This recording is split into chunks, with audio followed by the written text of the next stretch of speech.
bunch of stuff.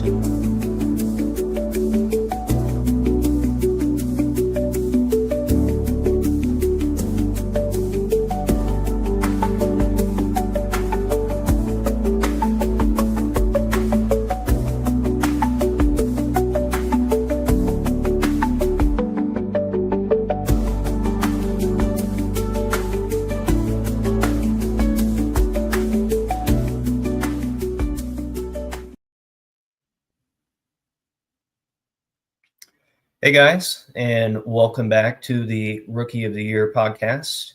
We've got episode 9 for you today. We've got Rob here, and I will be subbing in for Javi as the host. He is kicking it in Tampa, celebrating his birthday. So if you appreciate our beloved host, go ahead and leave him a happy birthday in the comments. Moving on, we got... Happy birthday, son. Have a good one. Be safe. Make sure you make it back home in time. I agree with that. Ditto. And hello, Buff. Good to see you, man. But we got some exciting topics for you guys today. Big week for the Rookie of the Year podcast, I'd say. We got MLB draft and All-Star break here. We got some rookie action from the NBA with some summer league action. We got some Wimbledon to talk about, a little bit of football. So got a lot of topics to jump into. But we're going to start, I think, with the MLB. We're going to talk about some standings. We're going to talk about our midseason awards, so on and so forth. Some predictions that we're going to make for the second half and for the rest of the year, playoffs. It's coming to a close, Rob. Why don't you start us with some NL standings here? All right. Mid-season. Everything's kind of looking the way I thought it would. The Dodgers are leading the NL West, just like everybody expected. The Phillies are leading the NL East over the Mets by like only half a game right now. And the Braves are probably the surprising one there. Everybody expected the Braves to have another good year, but injuries have kind of killed them. They got some of their guys back, but they haven't been able to pick up the momentum yet. And so it's getting late, and they're like 12 and a half games back right now. So it's not looking good for them. And then out in the Central, we got your boys, the Cubs. No, I'm just joking. We got the Cubs leading the NL Central by a game over the Brewers. And your Cards are sitting there like 6.5 games back. They're just lurking. But I feel like that's what the Cardinals do every year. They kind of just lurk around for a little bit, and then they go on that late season push to get into the playoffs. So, yeah. Just Are you barely excited about? convincing the management that they're good Are enough you to build around again. Just give them mediocre pitching for the next year. I'm sure they'll do much better. are you excited for your Cards leading down the stretch of the season? Honestly, yes, You're I'm only excited you're only a because game and a half out. That NL from the wild wild card, card race right? is looking Yeah, insane now. that's what I'm saying. Yet It's the Padres are only half a game up on the Giants, then the Cardinals are there, and you even got the Cincinnati Reds that are in the mix. When's the last time the Reds made the playoffs? I couldn't tell you off the top of my head. You even got the Diamondbacks lurking a little bit. They're quite a ways back, but they could still make a push. They're like The 10-ish games Diamondbacks away. are the Diamondbacks are in that weird spot where it's like they're close enough where they want to buy to maybe make a push, but at the same time, like if the next 2 weeks after we come out of the All Star break, I think it's about a week and a half actually. We got about a week and a half, 2 weeks. If those 2 weeks go really poorly, they could just go on a huge fire sale and sell a bunch of guys. This could But be if they come out of the break hot, then they could be right there in the mix. Like there's a lot going on, and then you got the Marlins. The Marlins aren't going to do anything probably, but I do think it's cool that they were about 20 games under 500, and then they just went on a tear with all the young guys down there. All the Miami fans are excited. They haven't had a good team. I mean, they made the playoffs that one year during COVID, but other than that, I think that might be the only time I've seen the Marlins in the playoffs since I started watching baseball. That was like Yeah, 15 it's years ago. been since I was a wee lad, since I remember them like being really, really good. Um, yeah, we might have a crazy trade deadline at the for the MLB here. We like you said, we've got crazy amount of teams contending for these wild card spots. So I think it's going to be time for a lot of these management groups to come to terms with, okay, do we have the guys? Do we have the stuff? Should we be looking towards the future? And I think we're going to be seeing a lot of moves because I think some teams are going to realize their windows now. You're going to see teams like Boston or Chicago potentially making talks around their big names who could come off a contract this year. So I think there could be some big moves, and I think there will be a lot of guys pushing in their chips, especially with. I wouldn't say the Dodgers have necessarily looked vulnerable this year just because of how ridiculously injured their starting pitching has been, even with all the starting pitching depth they went out and got at the beginning of the year. But I think some of these teams like the Padres, who the Dodgers were calling their World Series last year, I think the Cubs, even though they honestly stink, will probably be making calls looking to contend. Uh, Brewers will be making a push. Giants will probably look to make some noise. And then obviously the Phillies will be looking to kind of pad their team a little bit so they don't lose that Yeah, I feel like division to the Mets I feel here. like all of So these teams. I feel like everybody's just basically trying to play catch up right now with the Dodgers. I mean, the Dodgers, they've had a couple, they've been up and down so far in the regular season, but they were kind of like that last year too. And then the second half of the season, they really just locked in mhm, and went on a tear. And then obviously that led into the playoffs where they did what they did. We're not going to say it here on the air, but I don't remember everybody's just trying to play catch up right now. I think out of all the teams in the NL, what team do you think is the best suited to beat the Dodgers? I know who I got in mind. I think you're gonna say the Phillies, and I think I'm gonna have to agree with you. I could be wrong I here, was but gonna go with the Phillies. I was gonna go with the Phillies. They got great pitching, obviously with Zach Wheeler leading the charge. And then Suarez has been fantastic. Um,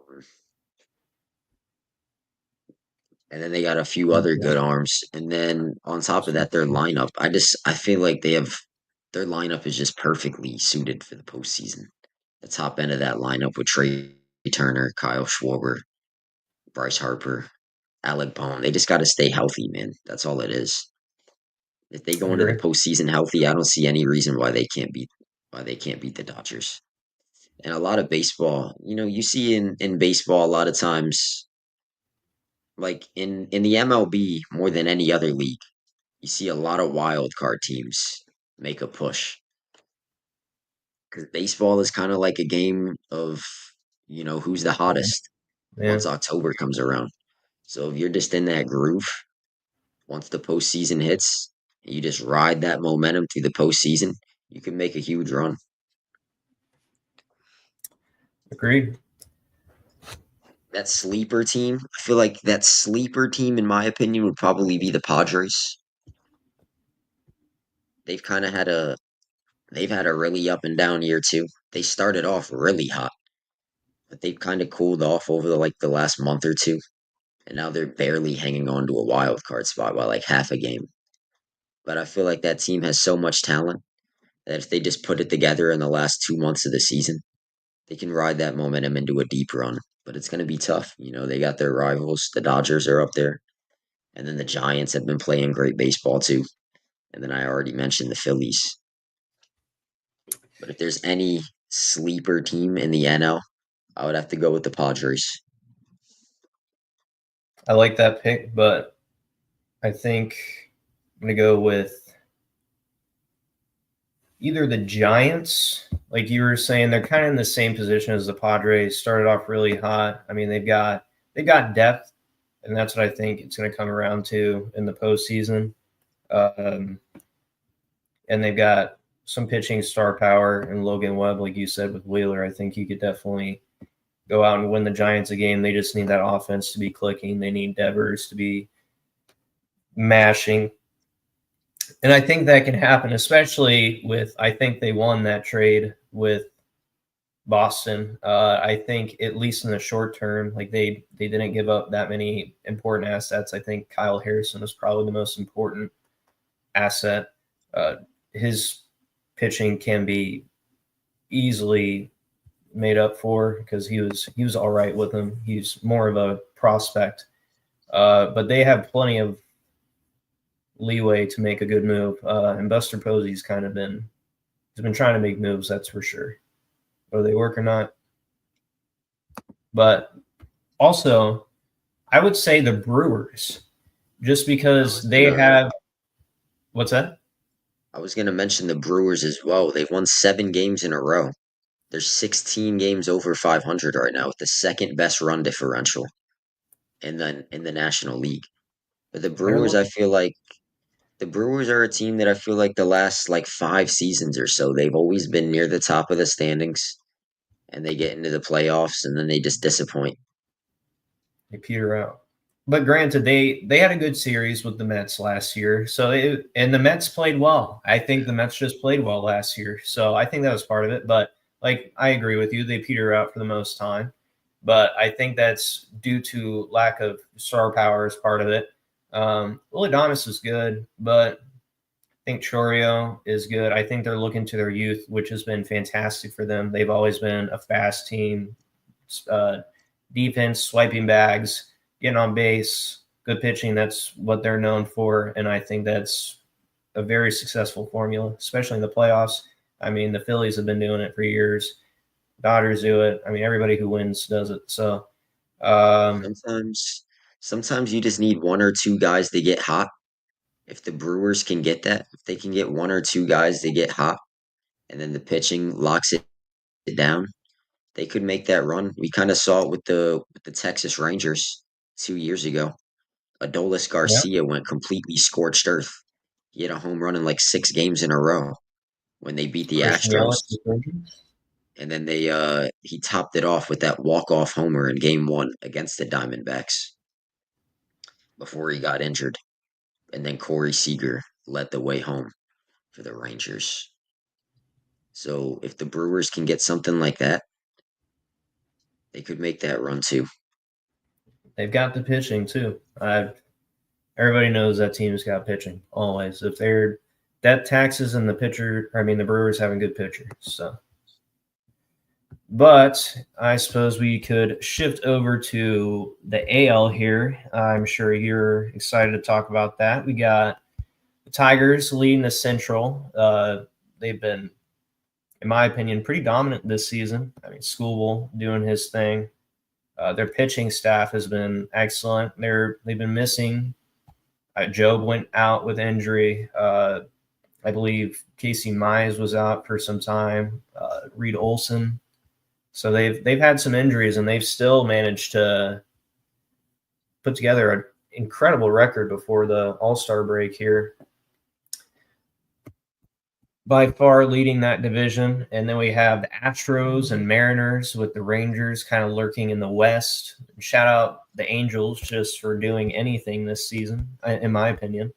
And then we have your AL East, which is an absolute bloodbath. Rob, would you like to I'll just talk throw about the the AL words right standings? out my The AL East, man. I mean, this division is ridiculous right now. The Yankees, obviously, we had a huge lead. We were up by 7 games only like a month ago, and then that completely fell apart. The Blue Jays are leading the AL East now by 2 games. But that's kind of what happens when you go into Toronto and you get swept in 4 games. Your lead's gonna disappear. And then the Red Sox, unfortunately, we have to talk about the Red Sox. They've won 10 games in a row. leading into the All-Star break. I'm hoping that this kills all their momentum and that they just come out of the break completely flat, but we'll see what happens. And that's another interesting one. They traded Devers, which was kind of like, what the hell are they doing? And Right. then On a hot streak. like, the 2 weeks after they traded Devers, they were terrible. And now it's just the complete opposite. They've completely turned it around. They've won 10 in a row. The young guys are putting on a show. You saw the walk-off homer the other day from Rafaela. And then Garrett Crochet is looking like he would be a Cy Young candidate in most years if it wasn't for that guy in Detroit. But we're going to get into that too. And Oh then yeah. even the Tampa Bay Rays. The Tampa Bay Rays are lurking there. They're only 5.5 games back. And then you got the Orioles, where they belong in the basement. They're creeping though. They've had a really good summer. They had a horrible spring to have a pretty good summer. They could Just make like the a late push Marlins. if They their were like pitching. 20, just like the Marlins. They were like 20 games under 500. And now they're only 9 under. Are you a little worried with their front line starters coming back? Who, the Orioles? Oh yeah, we got Oh, Bradish, not we at all. got Grayson Rodriguez coming back early August. We They got guys they who have dug them they dug ERAs themselves way too deep of a hole, in my opinion. too deep at this point. Yeah. They were in way too deep. Even now, they're still 11 and a half out. Even if I they would make a think, move for another pitcher at the deadline here, I mean, we'll see. We'll see if they want to buy at the deadline. I think They they're going could to use, I do mean, not just some, little I buying, don't, little selling. not, I mean, they need a lot, though. It's not just their pitching, their offense has been bad. Like, they have the worst offense in the division by far. The guys just haven't produced. Agreed. But we'll see how that goes. And then the AL Central, I mean, the Tigers have completely run away with it. They're already like 12 games up at the All-Star break. They're the only team in their division that's above 500. The Twins, the Royals are teetering under. Even the Guardians. I mean, the Twins, the Royals, and the Guardians are all basically have the same record. And then you Yeah, have the White Sox. They're just the White Sox. Just like last I year, they're thought the one of the Royals would worst be teams in the better. league. I thought all of those teams would be better, honestly. The Twins, the Royals, and the Guardians. And the Twins kind of had a hotter start to the year. They've just completely disappeared. They're just ridiculously streaky. Yeah. They'll win 12, lose 12, win 12, lose 12. And then the Astros out in the West. I'm sick of this team, man. They just never go away. Yeah, that they got pitching returning too. They're probably gonna get hot going into the postseason. I have a feeling. Although Jordan, I think, is gonna be shelved until September, if not later. Was that what the report said? Was that he was out for quite a while? Yeah, I did see that. But the Astros, they're a team, man. Like I never want the as a Yankee fan, I don't want to see the Astros ever.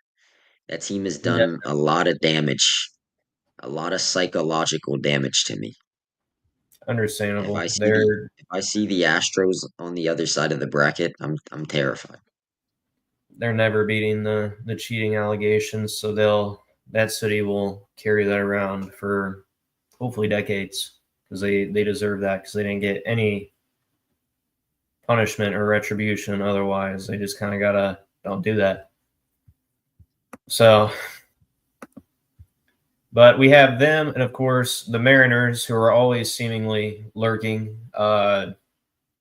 who also got some pitching back. Logan Gilbert has been out here and there. Then also George Kirby has returned and is taking a little while to return to form, but he's looking better. Um, I imagine they'll be buyers at the trade deadline, and we'll see what type of push they can make. But they have the pitching to contend. I believe that every year. It's just a matter of do they have an offense. Yeah, I think that's they've going to been be. knocking on the door. They've been knocking on the door for a while. They just got to blow it down at some point. Mm-hmm. They need Just to like go the out and Brewers. get Bregman. They need to Nah, go the out and Brewers get is a completely different situation, actually. somebody who's just going to absolutely mash for them in the postseason. And then the Rays are only a game and a half back. Even the Rangers are only 3.5 out. And then you got the Twins and the Angels, the Royals, the Guardians. There's like 6 teams that are within 5 games of that third wild card spot. It's crazy how close this year can come down. In the last couple of weeks, we could have most of the league playing meaningful games, which is not typically the case. You'll have a few, but not over half the league. So I hope it stays this way. I like the direction it's trending. I like meaningful baseball late in the year. Of course, I like seeing the prospects come up and develop and kind of make their stamp too. But it's even more exciting when they're doing it when it means something, and they can potentially carry that momentum into the playoffs, like And Chorio, like then Merrill, all these guys. as for the Yankees, I mean, it's really weird because if you look at it, the Yankees actually lead the American League in runs scored, but their offense is just so inconsistent. Yeah, They were shut out like 5 times in the last month, including 3 games in a row. Like you'll see them score 10 runs one day, and the next day they can barely buy a hit. yeah, The inconsistency is just it's glaring. I mean, you just have too many guys in the lineup that aren't doing anything for you, honestly. I mean, I hate to pick on Anthony Volpe, but it's been a rough watch for yeah. the last couple of months. Even his defense has been shaky. But I mean, he did have that big play the other day to seal that comeback. We were down 5-0 in the seventh inning, in the eighth inning actually, getting no hit. That's another thing, like I'm telling you, bro. We scored 10 runs. The very next game, we have no hits through 7 innings.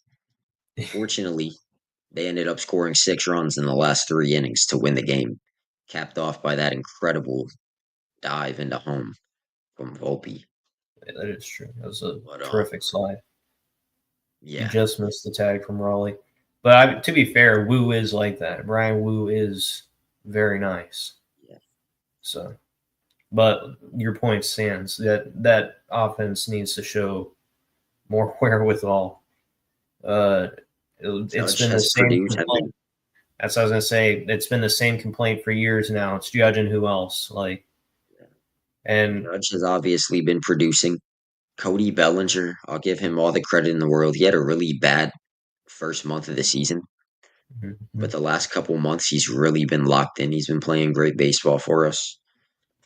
By the way, Cody Bellinger has a higher WAR than Juan Soto still. I think I should just throw that out there. And from the rest of the lineup, though, we just need the consistency. Giancarlo Stanton, I'm not worried about him because I know once the playoffs start, he's going to start mashing. It happens every year. But other than that, you're looking up and down the lineup for some consistency. I think the obvious glaring need is a third baseman. I Or we could agree. even, I mean, we could make multiple moves.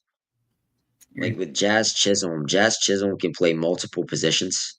So you could go out and get a third baseman and then keep Jazz at second, or you could put Jazz at third and then go out and get a second baseman. There's a lot of things they could do. One of the names I was looking at was maybe Eugenio Suarez from the Diamondbacks.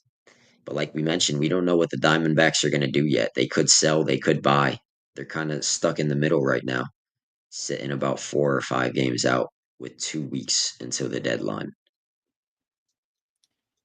But we'll Fortunately, see what I happens. think you're going to have a lot of teams being decisive once moves start to be made, and you're going to get your suitors. If Eugenio Suarez isn't available, maybe Nolan Arenado is from St. Louis, uh, or maybe Bregman is.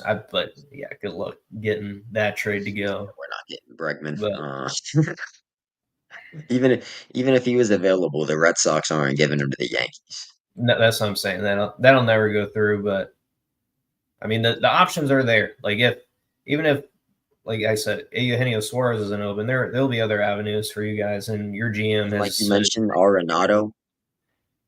Arenado's a guy that I've had my eyes on for years as a Yankee fan. I've always been a big fan of Nolan Arenado.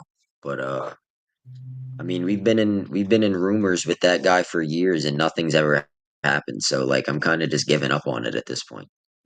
yeah, that Nato and Helsley package is getting floated around with every contender right now. So I'm wondering when it's going to happen. I would like for the Cardinals to sell, just to be so transparent. Yeah, I think it's time for a rebuild. It's been time for a rebuild, especially losing Goldschmidt. When you lose one half the tandem, you're it's kind of it was the writing on the wall. So I'd like to Yeah, see man. them sell. I'd like to We see already got a few of the teams sell. we already got Goldschmidt. We might as well go get Arenado now too. Just Right? take their duo. They don't need him. Like you said, bro, sell the team Yep. and go for the youth movement. Give the Yankees your guys. We could use Arenado, even though he's kind of had a down year. Even Well, it last depends. year he had a down year. Yeah, But optics too, for sure. even Arenado in a down year is a massive upgrade to what we've been working with at third base. Yep. Like we need something. And you have the prospects to make it happen. You guys, it's just your GM just has to make it happen. And I think he will. I think you guys will come out the break looking good. I think the All-Star break is gonna well, not necessarily All-Star break, but the trade deadline here is gonna make or break a lot of the teams, predictably so. But I think teams are really gonna look to gain while there's a lot of parity right now. So I would go get another starting pitcher too. We need another reliable arm. I mean, we were already missing Cole for the entire year, and now on top of that, we're missing Clark Schmidt for the whole year. I know we still have Luis Hill coming back, and knowing Aaron Boone, he's gonna say that.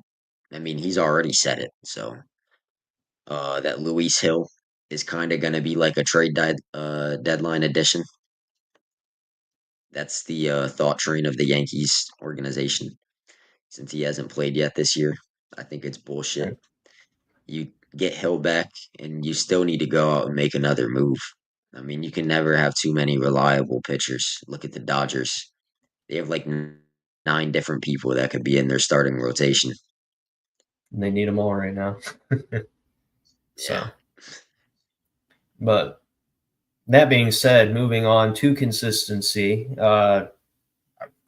you talk about probably the hallmark of consistency in the league, that being Aaron Judge, and some of our MVP predictions here for the AL. Excuse me, not stock. We'll talk about Judge versus Raleigh first, and then maybe Shohei versus whomever later. But I know you want to talk about Aaron Judge. Here's your time to do it. I mean, all right, we're going into the segment. We're at the mid-season right now, halfway point. I mean, we're kind of, past the halfway point a couple weeks ago, but we're at the All-Star break. So, we got to give our mid-season award predictions. AL MVP, you already know. It should be unanimous. No brainer. No disrespect to Cal Raleigh, by the way. He's having an exceptional season. This is probably going to be the greatest season ever by a catcher. But what Aaron Judge is doing, like we haven't, this is like Barry Bonds and Babe Ruth territory. Dude's batting almost 360. His OPS is over a 1.2, which is absolutely absurd. He has what, 35 homers, like 81 RBIs. He's a walk machine. He's stolen a few bases too. And then he's given you above average defense in the field. I mean, you saw that game the other day. I know you saw those highlights, bro. He's a human highlight. He's making diving catches, robbing home runs, and then he's hitting it 450 feet in the batter's box. Like, this guy's incredible. I don't care what anybody says. He's one of the best players we've ever seen, and he's having a top 5 to 10 season of all time. if they actually don't give him the MVP, it would be one of the biggest travesties in history. Biggest travesties in history.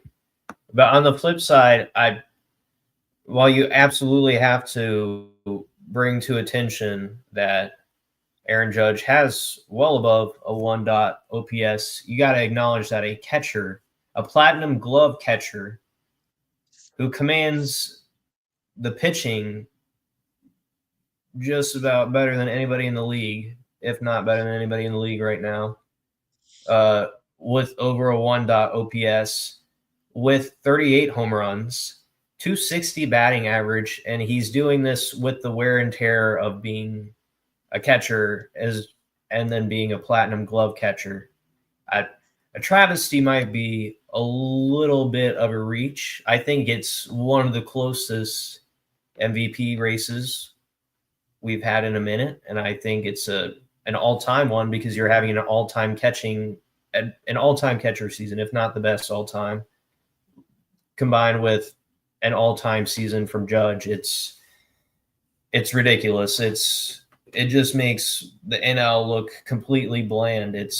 I hope we see these guys go home run for home run to end the year. I mean, if Cal Raleigh gets to 60 home runs, is it a travesty if they don't give him the MVP?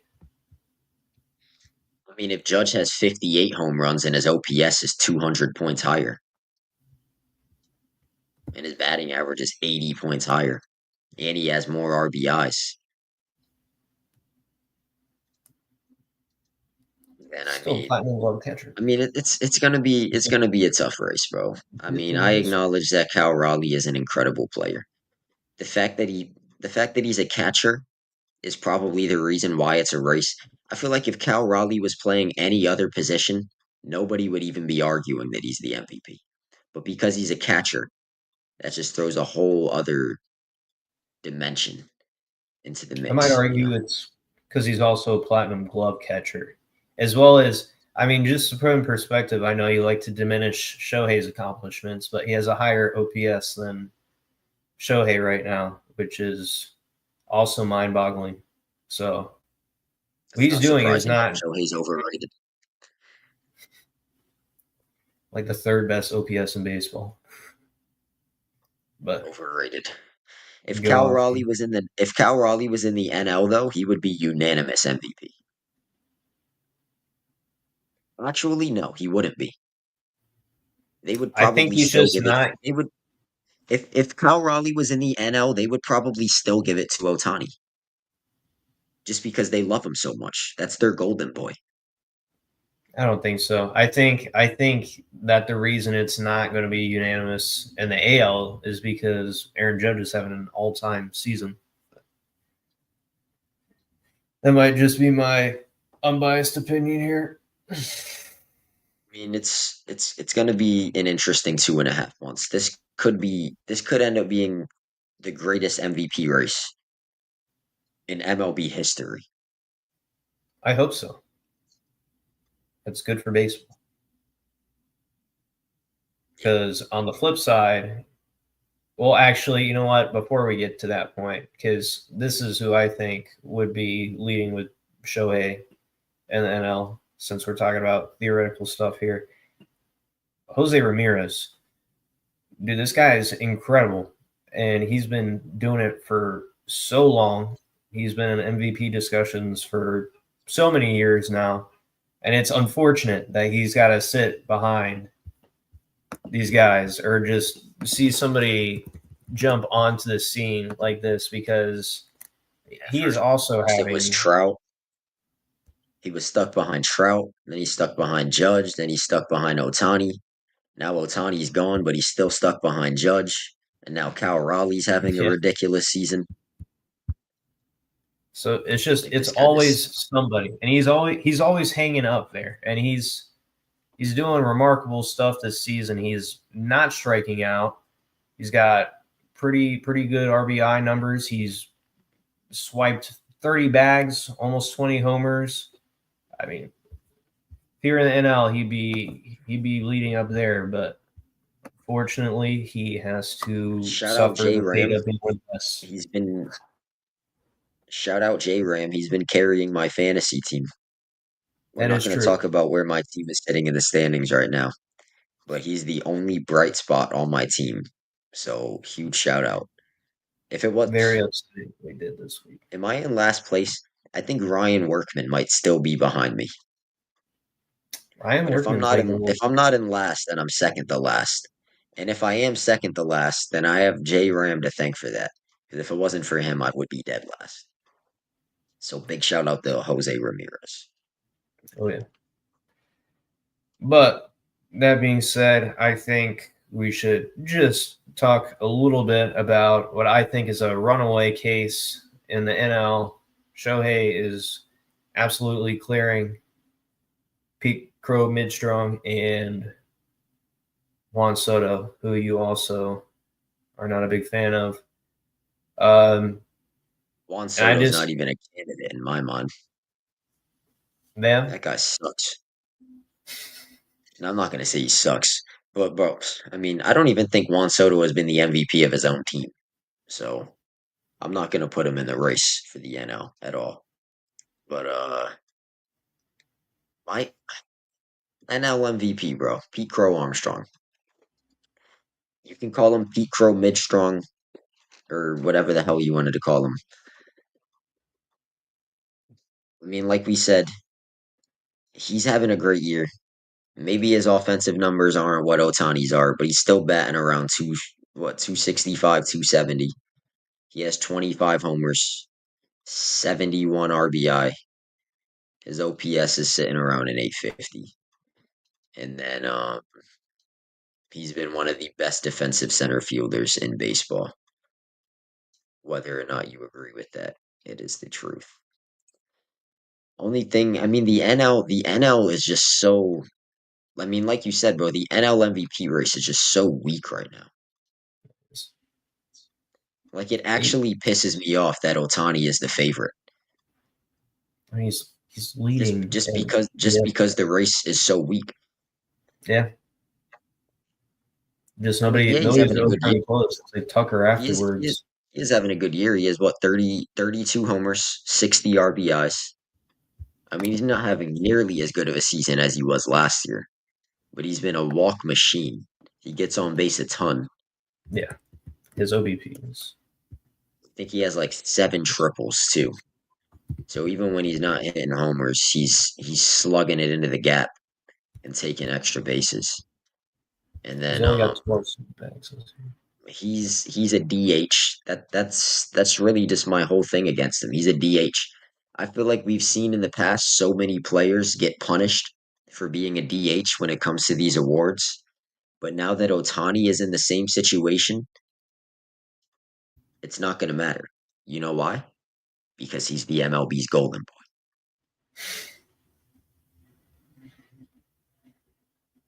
I'm just saying, man.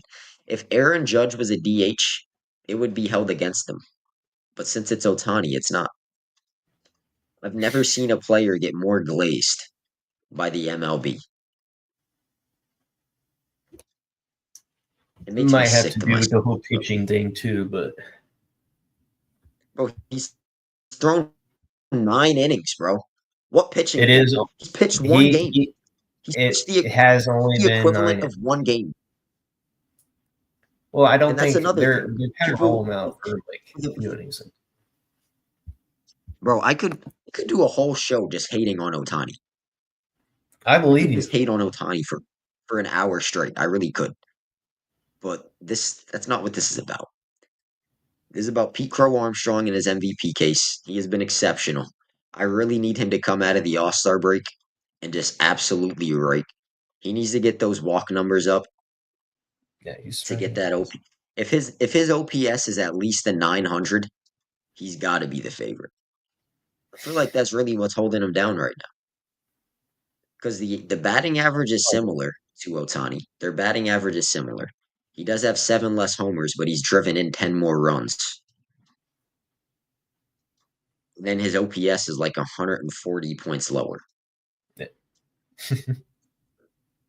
He has stolen a lot more bases. but it's that Yeah, OPS, man. The OPS is killing him. Even WAR, yeah. bro.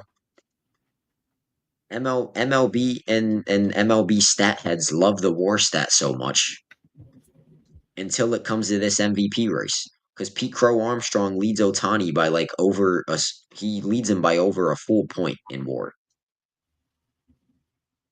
Like the stat heads care so much about WAR until it comes to Otani. I just hate him, bro.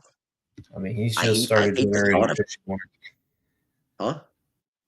I'd say he's just started generating some pitching more for the season, so that'll Yeah, balance out a and little now he's bit. pitching too. Every start that he made, I'm not gonna lie, bro. Like this is He's like a 1 ERA right now. You can't say anything bad about his pitching right now. He's coming back from injury. They're starting to roll him that's out the part slow. that's annoying me. I mean, he had his first start, he pitched 1 inning and he gave up 1 run. The last couple of starts, he hasn't given up a run. The other Yeah, day, he pitched 3 shutout innings. He only gave up 1 hit. So it's like, fuck, bro. he's gonna be The like a hate long watch is reliever not in successful. Portugal. Like, remember last month? Technically, no, it was like 2 months ago now. Remember when the Knicks lost to the Pacers, and that was like my greatest hate watch of all time? I've been hate watching Otani all season, and it just hasn't been successful at all. And that's really what's annoying me right now. Next level vindictiveness.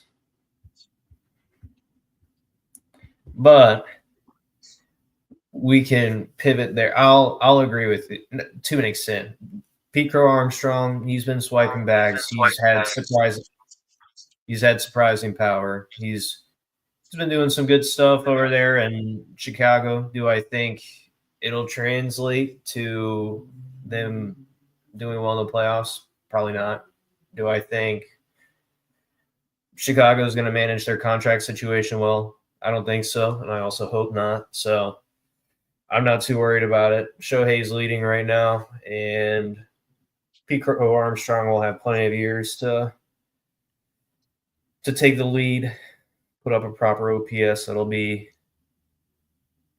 a good MVP. Because, like you say, he's a pretty good defender, so With he'll be up there. with I mean, you see Tariq Skubal. I think it's interesting. Tariq Skubal is right now like third or I think he's fourth in MVP odds for the Yeah, American League.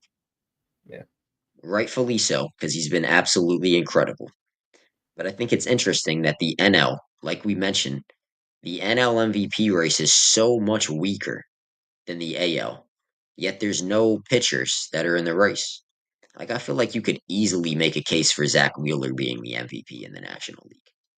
I was gonna say I think Wheeler's up there, but at Right the now, same time, there are a lot of guys. It's like Kyle Tucker. It's well, I guess Corbin Carroll got hurt, but Carroll for a while has been sensational. James Wood has been sensational. So it's a lot of guys who are like also sensational, but not like that MVP level. Whereas like Terry Skubal has been like that. I transitioning to our Cy Young discussion next. I think we both are going to agree that he's the AL Cy Young frontrunner. He's doing incredible stuff. He's leading that Detroit pitching staff by example.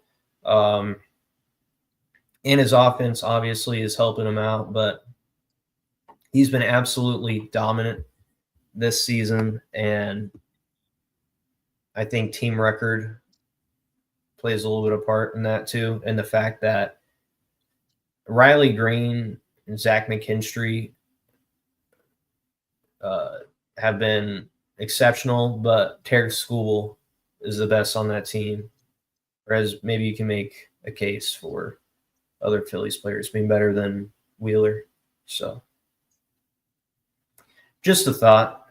But that being said, School, my AL Cy Young pick, yours as well, I'm assuming, unless you're a fried guy. I love my guy Max Fried, but I gotta go Scooble. Yeah. He's just been so dominant. Like you can't even argue with it at this point. This dude he's almost untouchable. It's like almost every start he has 7 innings with 1 run or less and double digit strikeouts, and he almost never walks anyone.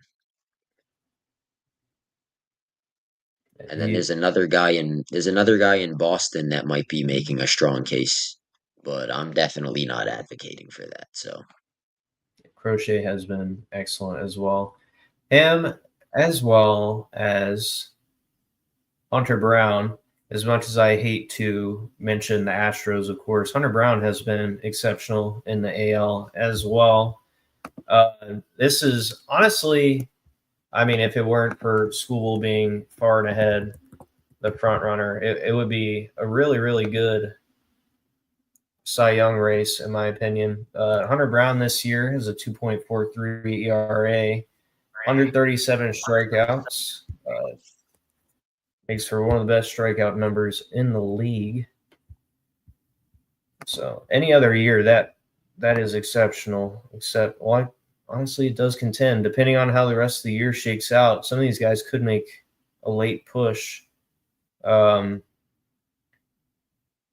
they both the Cy Young races are pretty good in my opinion because you have Skeens in the NL, who I think has had the best stuff, but you have only got to take a little consideration, I think, with that team record, just because the Pirates have been horrible. But you also have Logan Webb, you have Wheeler, you have Yamamoto. The pitching this year has been really, really strong from some of these guys. And I think depending on how their teams do, I think any of these guys can make a really, really strong late season push for the Cy Young. I think Rob will be back very shortly to continue this discourse. But like I said, these guys are leading the way. In my opinion, if you want to discount Paul Skeens because of his team, okay, I guess you could potentially do that and maybe pick Zach Wheeler or a Logan Webb, in my opinion, just because they have the numbers, they have the team success to back it up. And then Logan Webb also has exceptional strikeout numbers and fielding independent pitching this season. So, in my opinion, I think it could go to Paul Skeens easily, but I think Wheeler and Logan Webb, especially if they are exceptional out this All-Star break, could make a good push for that Cy Young. Would you agree, Rob? yeah, You cannot. I think Yeah. Paul Skeens is, I think Skeens has, what was it? I couldn't hear you What for a is it? minute. It just seemed to be a little lag or something. Yeah, I was lagging. But I think Paul Skeens has definitely been the best pitcher in the NL. But like you said, some people might hold it against him that his team has been absolutely dog shit. I don't think I don't really think that's fair because like baseball is the I feel like baseball's like the ultimate The team team sport. sport. Yeah. Like you can't carry a team by yourself. Like it's not this guy's fault that he's dominant in every game and the Pirates just can't score any runs. I mean, it's kind of like what we saw a few years ago with Jacob DeGrom when he was on the Mets. Didn't he have a losing record the one year? I don't know if he had a losing record. He might have had like one more It win was than close. loss. I was gonna But say it's close to 500 his ERA was like a too. 1.5. Oh, And obviously he still won the Cy Young because I mean if you're that dominant, it doesn't really matter if like win loss is the most pointless stat for a pitcher ever. Like it really means nothing at no, all. but it's close. Oh, I said I don't know if I agree, but I think it's very close. I think it's definitely the most useless stat for a pitcher because I mean, look at Paul Skeens. This dude has a 1.94 ERA and his record is 4-7. He's just such a crazy outlier, though, that It's just what we see sometimes. Even you can go back in time. We used to see the same thing with Felix Hernandez, King Felix in Seattle. He was dominant like every single season. And it was the same thing. His team never gave him run support, and his win-loss record always looked garbage because he just played on a bad team. And we saw it with DeGrom. Now we're seeing it with Skeens. Skeens Lazy, just seem lazy owners. Skeens just I feel like Skeens seems like so much of an outlier because he's that good and his team is that bad. Like it doesn't make sense for a guy to be that good and his team loses almost all of his starts because they can't score. By the way, Paul Skeens is I agree. starting the All-Star game tomorrow. So we'll see if he finally gets some run support He should. on the I All-Star know. team. It'll be nice. He'll But I don't probably. even know if that's gonna happen because Tariq Skubal is on the mound for the American League. So the NL might not even score. So even in the All-Star game, Paul Skeens might not get run support. Like this guy just can't catch a break. Outlier. But if you're not gonna go with Skeens, then I think it has to be Zach Wheeler. He's been absolutely dominant. His strikeout numbers are astronomical, as always. And he's just been the head of the snake on that Phillies rotation. Has been for a few years now, and that hasn't changed. Absolutely. I agree. And I think you make an excellent point about schemes, and I think kind of transitioning to our next topic here, I think it'll be interesting to see what the discourse about another All Star, a controversial one at that, Jacob Mizorowski, what the discourse will be around him because the Brewers have shaky offense as well, but it's definitely better than the Pirates, and I think that the talent level is the same caliber. I've been watching him a lot this season, as you mentioned, fantasy baseball. I picked him up immediately once I saw there was buzz about him getting pulled up. The kid's ridiculous, throwing gas with his lanky, me built shape and a ridiculous slider, 97-mile-an-hour slider. Like, how does one hit that? And he has a curveball and a changeup. I mean, 4 pitch mix. Their big complaint about him coming up into the league was his control, and he's not struggled at all. I mean, you heard what Clayton Kershaw had to say about him last week. He was saying he's like, oh, I don't know anything. So that he's tall, and he's like, oh shit. Well, he can pitch, and he's exceptional because he gave up a solo homer to Shohei and then fanned like 12 Dodgers after that. It's just exceptional. So, what Yeah, do the you dude, think? he's been incredible. My only thing, it's too small of a sample size, I think, for me. He's only thrown 25 innings so far this year. Yeah, That's just not enough. Also, by the way, I think it's complete bullshit that they made him an all-star over some of those Phillies pitchers that have thrown like 100 innings and have yeah. been dominant. What It the was a hell was the MLB thinking on that part? I mean, I get he's a rookie and there's a makes lot of sense. hype around his name, but it's completely undeserving. I don't. It's definitely unprecedented. I don't know if completely undeserving is warranted just because he did something like historically great. I think he pitched 13 straight shutout innings to start his career, which no other pitcher has done before him. So there is that, like just to play devil's advocate. But I do agree. There are many, many more way deserving guys. And this guy, in my opinion, is going to make plenty more all star games. Uh, I mean, Christopher Sanchez, 2.5 ERA, 122 strikeouts. What the hell is he doing not in the All Star game? Like we Suarez too. weren't thinking about him. They could Yeah, have put so I Suarez over him too. yeah, I so mean, I like I I get agree it. with you. It's all hype, It's but entertainment, yeah, and he's got a it's bag, just it's so bullshit, man.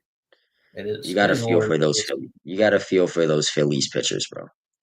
Yeah, They've both of them. They've worked their asses off this season, and they've both been incredible. And they just didn't get credit for it at all. But it is what it is. what can you do? But he's been I'm not that hurt awesome. over it. He's my pick for Rookie of the year, though. I think if he continues this, I think he's going to be Rookie of the year without a doubt. If not, if he kind of falters in the second half, we might see Drake Baldwin overtake him in Atlanta. But otherwise, he's really kind of the front runner. It's not very close, in my opinion. Um, at least not compared to the AL, which I think, I mean, dude, take your pick between which athletic you want to pick, Nick Kurtz or Jacob Wilson, whichever of those two you like to pick. I mean, Kurtz has been on an absolute tear throughout the summer. He was all right when he first got pulled up, and I think he got hurt, and I think he came back from injury and just absolutely tore it up. Then we know Jacob Wilson has been raking all season. He plays a good shortstop. These guys are definitely one of them will be the AL Rookie of the Year. I think it's Wilson personally, but either one of them are deserving. I'm gonna take Nick Kurtz for sure. I think Jacob Wilson had a really strong start to the season. But like you said, Nick Kurtz has had an incredible summer. I feel like those two players are kind of trending in opposite directions. Jacob Wilson's play has declined a little bit, and Nick Kurtz has just been absolutely red hot. So if that stays the same coming out of the All Star break, then I think Kurtz should run away with the award. And then in I can the see that. NL, I'd go Drake Baldwin for now. But Okay. if Miz keeps doing what he's doing, which he probably will, if he gets to even, I mean, what's realistic for him? If he can get to even like 80 innings pitched, I'd say give it to him because he has been really good in the five starts. I give him that. He has been incredible. He could improve the walk numbers. I think he walks too many batters, but he's a rookie. He's only pitched 5 games. My only thing with him is just it was too small of a sample size right now to give it to him. But by the end of the year, if he stays healthy, that'll be taken care of. Yeah, I agree. And I think it's not the same as the skiing situation just because I think this kid had less time, but it's similar. So in my mind, I'm like the MLB set a little bit of a precedent, so I can't be too upset because they want to do it for entertainment value. But there's like we've said more deserving guys, but for NL Rookie of the Year, I think it'll be him. So I'm not really worried about it unless he gets injured. He's looked excellent. Drake Baldwin too, though. And hats off to him. He's been a bright spot throughout Atlanta's rough times this season. So he'll be a good catcher for their future. And I think we may even see Sean Murphy get moved at this trade deadline as a result. You said Sean Murphy? Yeah. Yeah, we Would could you see him agree? get moved. Yeah, I agree.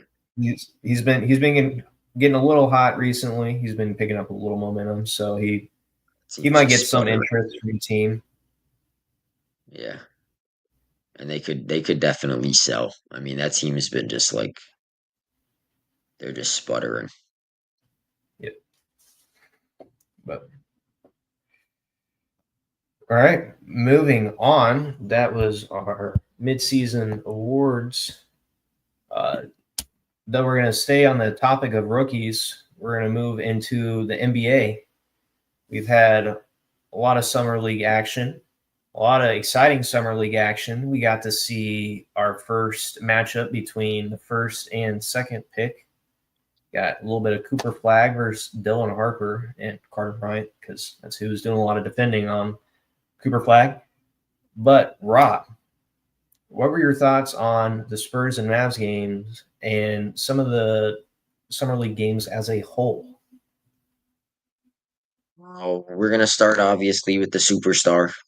He should be a superstar at least. Cooper Flag. First game, he had some really bright spots. He made some nice plays, but overall, he wasn't great. He even said after the game that that was one of the worst games he's ever played. His efficiency was in the gutter. He shot 5 for 21. He was 0 for 5 from 3. But you could see the instincts and stuff were there. He has a nice feel for the game. He made some really good defensive plays. He's just a smart player. That's really what it is. And then you saw in the second game against the Spurs, he absolutely went off. He had 31 points. He had three triples. Everything was working for him. I think we're gonna see a lot more of that Cooper flag than we are of the first version that we saw of him against the Lakers. And then Dylan Harper played all right. I mean, I have pretty high expectations for Dylan Harper. I don't think he's gonna be as good as Cooper Flag, but I think it could be a very interesting rookie of the year race, depending on how fast Dylan Harper can put everything together and get his minutes up. But I liked what I saw from him. Gene, you are absolutely sick in the head, bro. Awful. Anyway, hello, Sanderson. Another Sanderson. Great to have another Sanderson in the chat. Um, 7-year-old niece is watching me. This is my biggest fan. I thought I was your And biggest then fan. I think we need to talk about Bronny James. Like this guy gets so much hate, and I get it because his dad is LeBron and everybody hates LeBron. But this dude gets so much hate, and people act like he just can't play basketball when it's so far from the truth. Like this guy actually can play. He's gonna be good. I think he's I've gonna never be a been one. rotate. I think he's gonna be. I don't think he's gonna be a star or anything, but he's gonna be a rotational NBA player, and he's gonna have a decent career. He's a good defender, especially for his size. He's not as athletic as LeBron, obviously, but the athleticism is there. I got the paparazzi, bro. They're looking for me. And then he can like he does a lot of things well, man. He's a high IQ player. He should be just like his dad. And he has good instincts. He plays good defense. As long as his offense is at least decent, I think he's gonna have a good career. I'm I rooting think for the three Bronny. balls. Me too. Huh? I think the three ball will fall enough that he will find a good place in this league. Do I it. don't know if he'll be with the Lakers. I don't know what team he'll find himself on, but I think he'll be solid, like you said. And shout out to him. There are definitely some sophomores who have been snapping in summer league who definitely deserve some shout outs, but I think that we should talk Alex Sarr. a little bit more. Yeah, Alex Sarr, he had an 8 block game last night. Jazz, Clippers have had a couple guys that have been playing really well, but rookie wise, I think we should talk about Walter Clayton Jr. He's been snapping over there in Utah. Um, Ace has been a little up and down, but him and Ace Bailey have been looking pretty good. Trey Johnson has been looking like he might be transformative over there for the Wizards. He's been playing excellent, especially with Alex Sarr. Um, Jeremiah Fears has been good. Derek Queen. Uh, what do you think about some of these? Do you think we're going to see a pretty strong rookie class from these from these guys? Yeah, I do think so. I'm a big fan of Walter Clayton Jr. I wanted him in Orlando. Wanted him to stay in Florida. Obviously, that didn't happen, unfortunately. But I have really high hopes for him. And then obviously they got Ace Bailey there, who we weren't sure if he wanted to be in Utah. We all Mm-hmm. know he doesn't want to be there, but he's there. And he's gonna have to deal with it. But Ace Bailey, Walter Clayton Jr., obviously, I mean Utah, they had a really good draft, man. They really did. Yeah. Obviously, I mean Ace was kind of an obvious pick taking him where they did. But I think they made a really good pick with that Walter Clayton Jr. pick. I think that's gonna work out great. And then, like you mentioned, Derek Queen. Derek Queen has been hooping. I'm not sure what Derek Queen. I don't know if he's gonna have much of a role next season. We don't know what that team's gonna look like. Yeah, Like if that team is fully healthy, then Derek Queen might not get that many minutes. You know, like yeah. he's gonna be a solid bench piece. He might play 20 minutes a game, but I don't think he's gonna play enough to get himself into that rookie of the year race or anything like that. But I do he's definitely gonna be a good piece for that team. do agree with that. Who, if anybody, who would you pick as a sleeper rookie of the year pick? I know you definitely favor Cooper Flag, but Sleeper rookie of the year pick. Might mm-hmm. be Ace Bailey, honestly. I think that Jazz team is just so bad that Ace Bailey can just come out and get his numbers like right away. I think that if it's gonna be anybody, I agree. It'd definitely be somebody in a vacuum that have less competition or less touches they have to share. Like maybe Trey Johnson, like I've said in Washington, or even maybe Con Nipple, man. With Lamelo Ball, that could be a dream pairing. I mean, as much as Lamelo holds the ball, you can get Con in the corner 5 times a game. That's it's gonna be a very productive player because he Another plays good thing, defense too. Con Knipple can shoot the lights out, man. So I'm saying, when you So got Lamelo cutting up the he can defense, he easily get passes that out. scoring average up. I Oh mean, yeah. if you average like 15 points, you're gonna be in that rookie of the year race for sure. And Con Mm-hmm. Knipple, honestly, he could probably average like 12 to 15 as a rookie Yeah. on that Hornets team. He's gonna have a green light to take shots. He's going to have the green light on that team. He's going to have the greenest light behind Lamelo. And it's not just shooting either. Knipple, he can score at all three levels too. He gets into the paint very well. And he has Granted, I pretty didn't good see size too for much his of him, position. but from what it looked like, pretty solid defense too. At least he a little slow feet wise, but for his size, he definitely bodies up against He's players. very So we'll see how methodical. it translates to the NBA though. He's very methodical with his movements. I watched him a lot at Duke, so I'm pretty familiar with his game. Right. But he's exciting. He's definitely an exciting player. And then Cooper Flag. I think Cooper Flag is gonna be the best player as a rookie, but there's a lot of guys on that team that he has to share the ball with, so we might not get those numbers, you know. Yeah. That and I think you're talking about we're going to see a lot of the second game from Cooper Flag. I think we're going to see that dichotomy a lot from Cooper Flag between the first and second game, where he's going to have games where he struggles because I think Kyrie's not going to be back for a while. That's going to be rough. I don't think D'Lo is going to be nearly as good as a playmaker as maybe Cooper would need, or at least have in Kyrie. AD also. I mean, him and AD, I imagine, are be a pretty potent duo. But if AD goes down, then he loses that juggernaut below the hoop. So I think his stats are going to be pretty reliant on his uh, teammates part of the time, because I think it's going to be an interesting race because we're going to have guys with raw numbers, but I think he's going to need the raw numbers and efficiency to clear like everybody thinks he will for the Rookie of the Year campaign. He's probably gonna get a big boost from that defense. Oh And yeah, I think he's definitely one of the best defenders in this draft class, if not the best. for sure. So that'll come into play for sure. But I think there'll be a lot of guys with numbers this season. We got a good rookie class. But and exciting news for me as well. OKC inked to paper. Shea, Dub, and Chet all got extended. 4 years for Shea, 5 for Dub and Chet, respectively.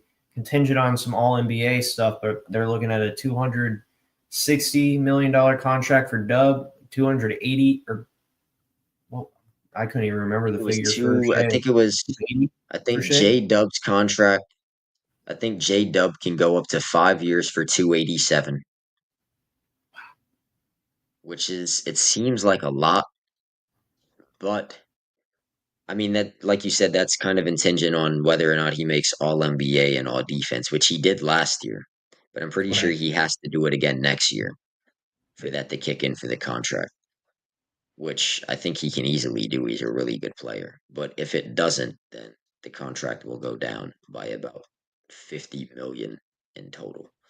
And then the Chet extension, the max value on it, I believe, was 5 for 250.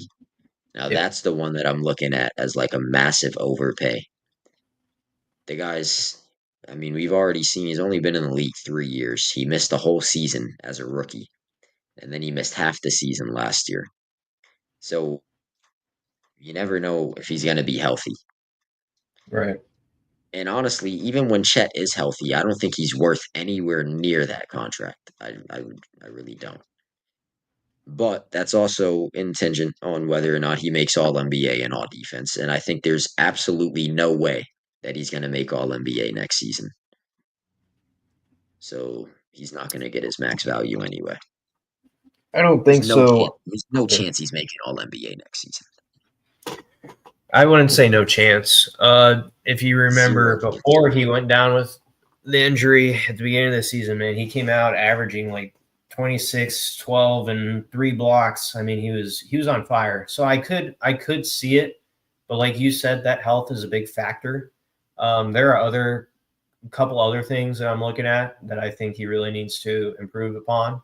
Um, I was saying last week with Javi that I was a little critical of the Jaren Jackson Jr. contract. I think is pretty fair, but a little bit of an overpay.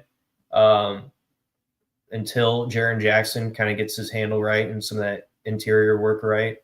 I think Chet is in that literally the same exact boat. One of the premier defenders in the league, especially as a big. I think he's less polished as an offensive player as Jaren Jackson Jr., but I think his potential is greater, which is why we extended him for so much. And he did have pretty big raw numbers at times and for different spurts throughout the season. If he packs on some muscle and actually can stay healthy, I could see that contract not being an overpay, especially if he doesn't make All NBA and if he's close and he does make these jumps, then I think it'll be a very fair contract. And I think OKC will be sitting pretty, especially because after all these contracts, the only contract they need to shed to stay under, to stay under the second apron would be Isaiah Hartenstein. And then I think to get under the first apron, they'd have to shed like Dort, Caruso, and Hartenstein. I don't see us moving off of Dort. I see us moving off of maybe a combo of other role players. But uh, everybody worried about the Thunder being in the same financial position as the Celtics have not been watching Presti the last few years. He's been signing all of the role players to multi-year contracts. Isaiah Joe, Aaron Wiggins, Jalen Williams. We saw that extension this summer too. Have all been getting between like 3 and 6 years for a team friendly contract. And I think that's going to pay dividends down the road as well. Because we see these super teams with their core of like 3 players lose all the role players and become way too top heavy to succeed. If something were to happen, think 28, 19 Warriors. So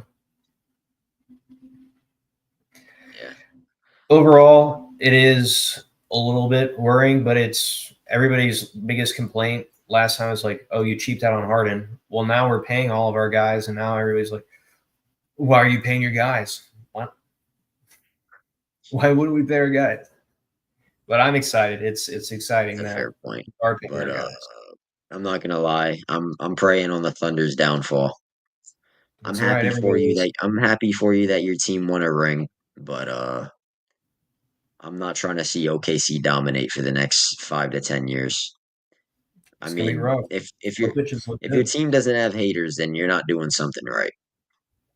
The Thunder are the cream of the crop right now, and with that is going to come a lot of hate. We didn't And I'm even going to talk be about the Thunder's rookies. They've had some bright spots. in charge. Barninzer, I cannot say his name yet. He's looked good out of Northwestern. He's been picking pockets like crazy. He had like 13 steals over 2 games. Sorber hasn't even touched the floor. And then we have a kid named I forget his first name, but Youngblood, it's his last name. Sick last name. He'll definitely play into a two-way contract, I think. He's looking like a bright spot as well. But all these picks, all these young guys, man, it's gonna be they're gonna be hated. We're gonna be hated. It's like we never left. Because we felt plenty of it during the KD Russ years, especially once KD left. Oh, once Russ looked rough and vulnerable, my God, the hate jumped on. So, like you said, though, it's a good thing. At least in my eyes, it's like good. This is the There's future. some This teams is the good. future of the NBA. We got to watch. We got to watch the Thunder's young guys clip farm for the next 10 years. Do those I don't know commercials. how. I hated that I don't know. commercial too, though. It was a Foot Locker one. God, I was like, stop playing that. It's I got to awful. watch them throw towels on SGA's head every freaking post game interview. And I got to He, watch Jalen Williams, not the good Jalen Williams. I got to watch the other Jalen Williams just glaze SGA. That's Sweet his whole throws. role on the team, bro. His role on the Thunder is just glaze their stars. Hey, he had our most triple doubles last season, though. So shout out to him. I mean, you can't hate though, bro. They have He's the nice. bond that that team has. All the players on that team, bro. Their chemistry is unmatched. I got to give them For the that. dual AAU team. It's cool to see. It is.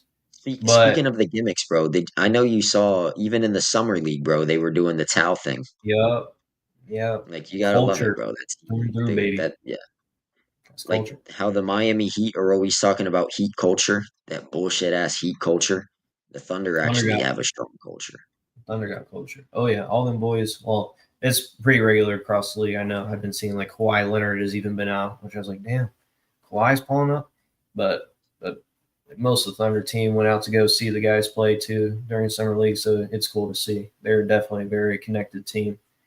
But Speaking of speaking of guys getting out there, I saw George's Niang sitting courtside at the summer league, bro. Please send him to outer space, bro.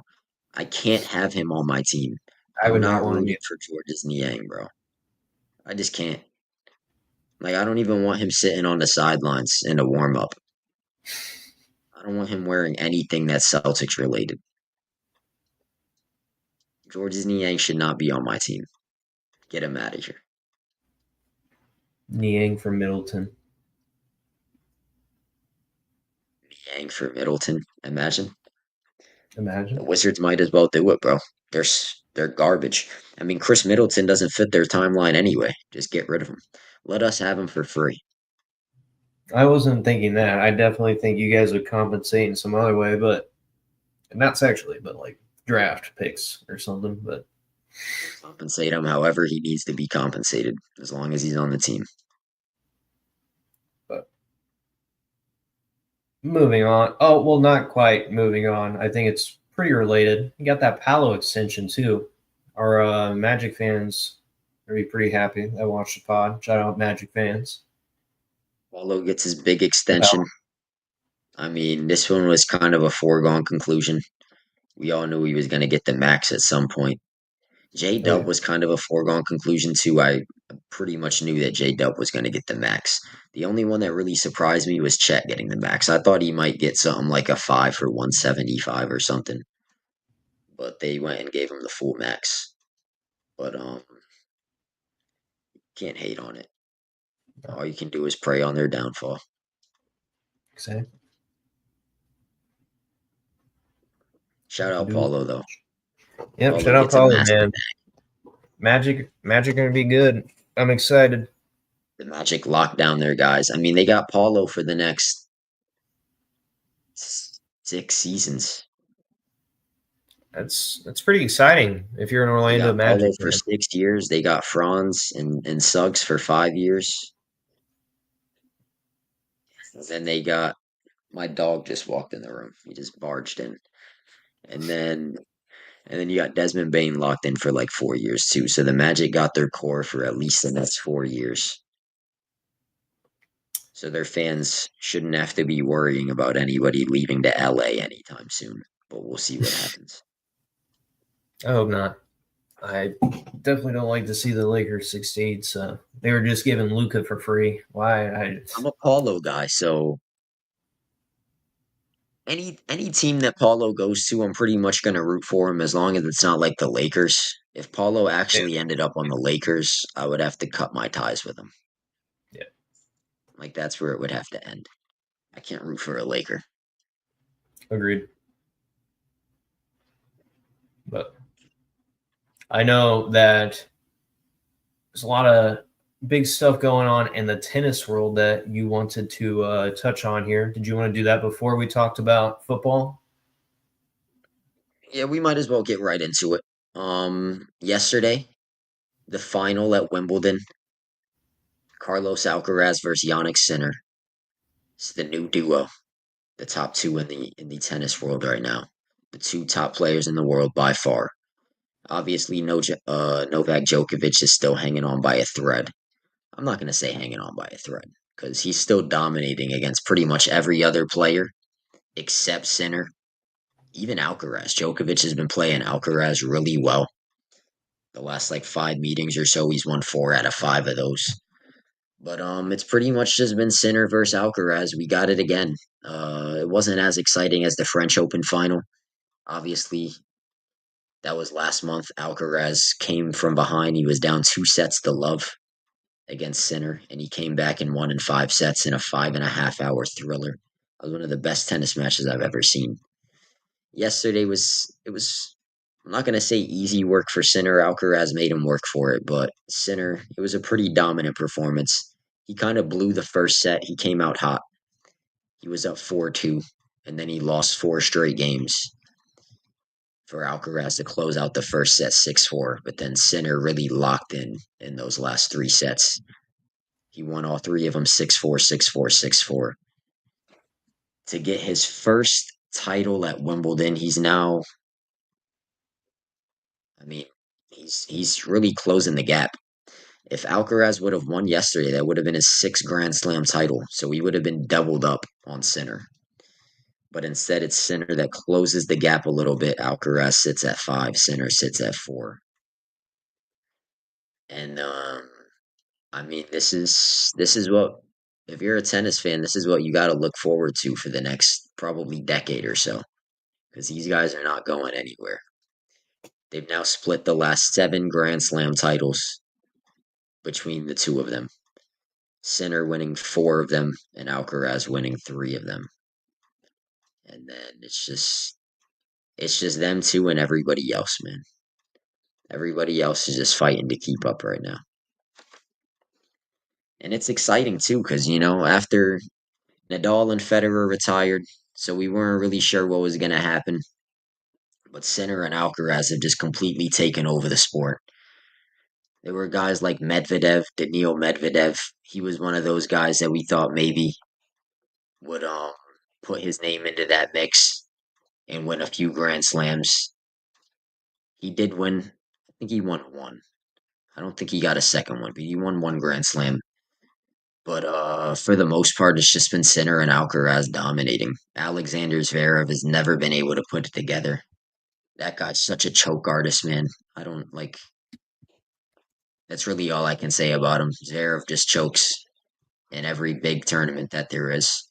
And then Stefanos Tsitsipas, he was another guy that was kind of on the come up, but he hasn't really put it together either. And now it's just the two young guys. Sinner's only 23 years old. Alcaraz is 22 years old. They're probably going to dominate the sport for the next 10 years.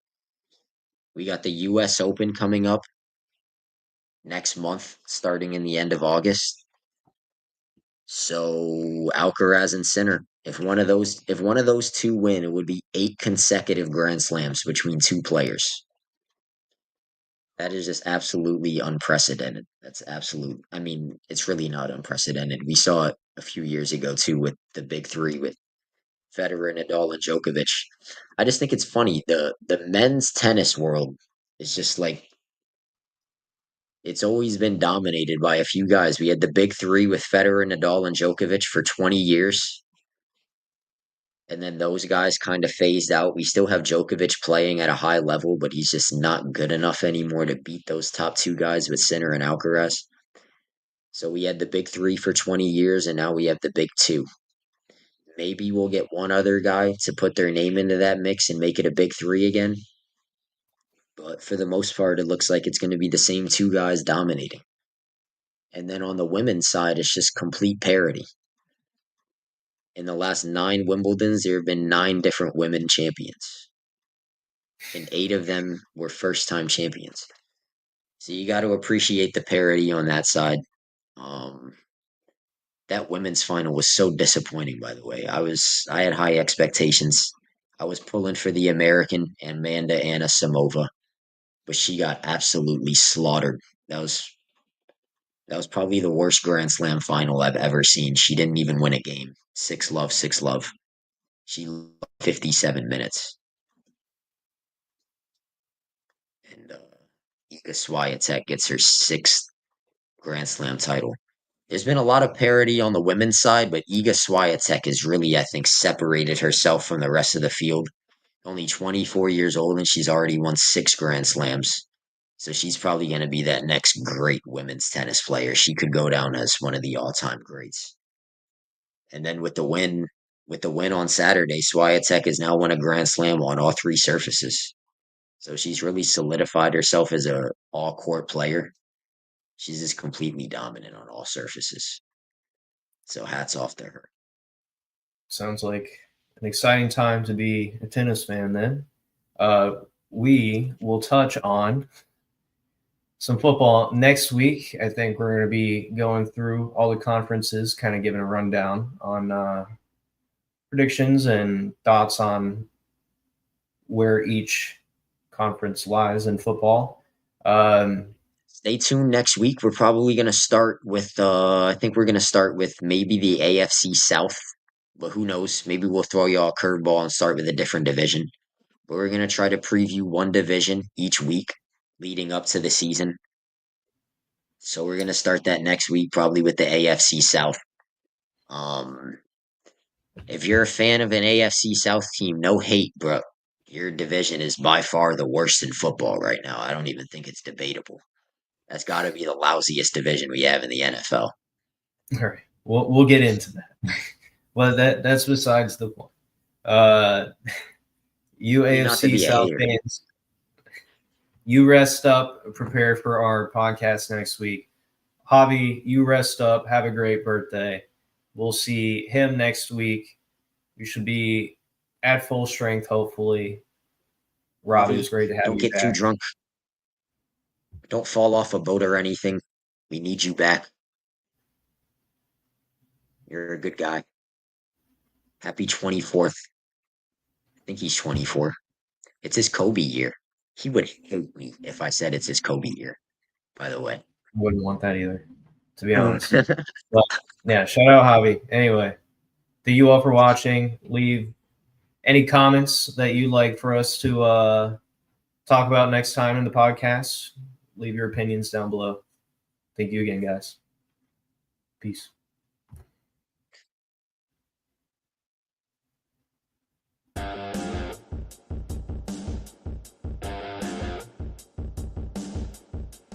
Gene is my son.